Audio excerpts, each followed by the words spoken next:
Yes, that's right. Oh, it's been so hot lately. I've been keeping the window that faces out into the street open because of the heat. That's how I could hear my neighbor so clearly. It was, let me think, around...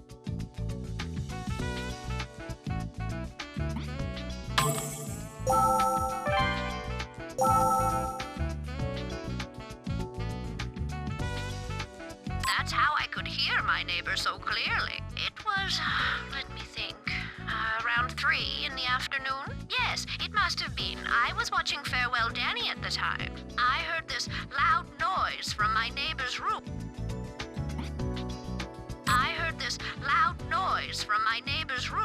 And then the fire alarm started going off a little. A loud noise followed by the fire.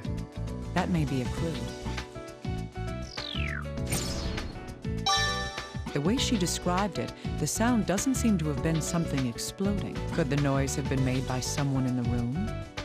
Or something else?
The room was sealed, and the neighbor heard the sounds at around 3 p.m. The fire occurred not long after that.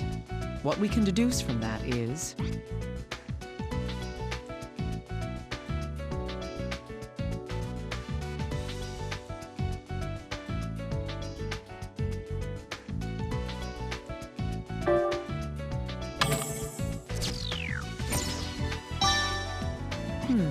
That's right.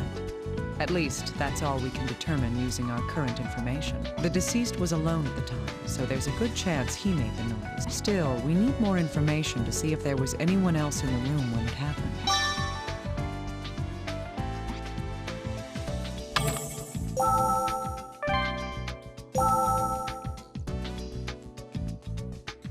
Yes, that's right. Oh, it's been so hot lately. I've been keeping the window that faces out into the street open because of the heat. That's how I could hear my neighbor so clearly. It was, let me think, around 3 in the afternoon? Yes, it must have been. I was watching Farewell Danny at the time. I heard this loud noise from my neighbor's room. And then the fire alarm started going off a little after that. I was really surprised. I think it was about 10 minutes. I looked out the window and saw smoke coming from next door. I ran over to my neighbor's door, but nobody answered when I pounded on it. But I had to see if there was anyone in there, so I pulled on the door. It was chained from the inside, and no one answered me when I yelled. Yes, the fire truck came soon after that. A firefighter cut the chain on the door and went inside. My neighbor? No, it seems he lived alone. Oh, but I remember an electrician came. So an electrician had come to the deceased's room that day at around noon.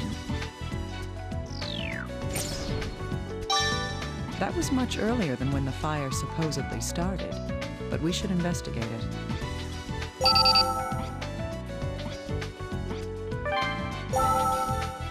Ah, little guy. Perfect timing. It seems an electrician entered the deceased's room around noon on the day of the incident. If he's talked to your people, can you ask them for the recordings of the interview? All right, I'll contact them immediately. Please do. How's the analysis going? Well, regarding the fracture on the corpse's finger, the right index finger was fractured by an external force. It's rather odd.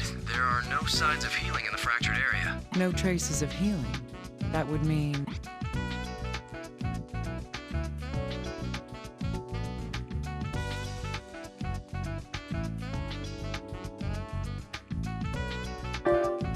That's right. Reactions to injury, like minute healing and hypodermic hemorrhaging, are vital reactions. They only occur while the body is still alive. Thus, if there were no vital reactions to this broken bone, the fracture happened, it must have occurred after the person was already dead. That would have to be the case. Oh, and to be clear, there's no way that the body was damaged during transport. We take the utmost precautions when moving bodies. Huh. I hadn't considered that until you brought it up.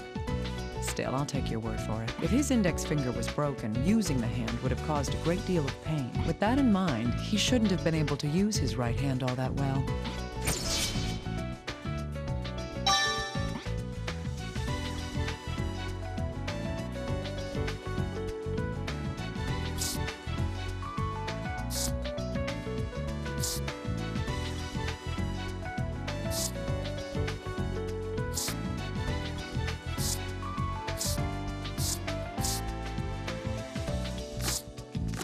There was a wound in the left wrist and a fractured finger on the right hand. This seems odd because...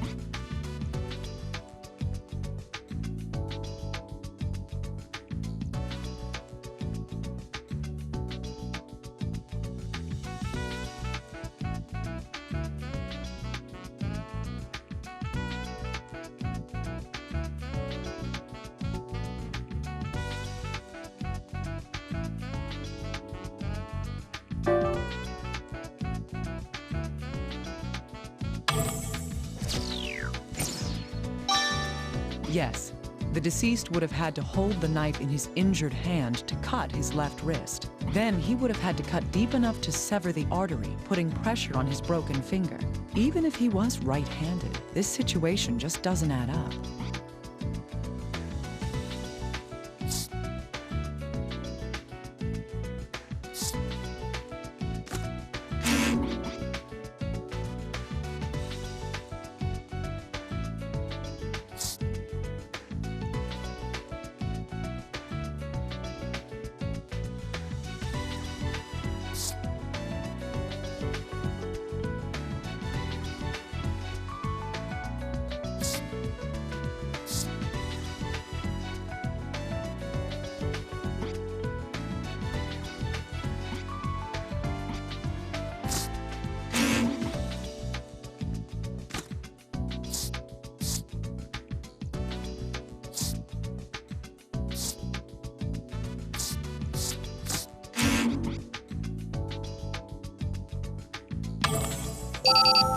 Hello, Dr. Kimishima.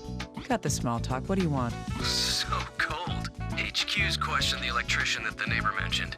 I've sent you the recording. It seems HQ already knew who he was, so there wasn't a problem. Now we'll find out why that electrician went to the deceased's room.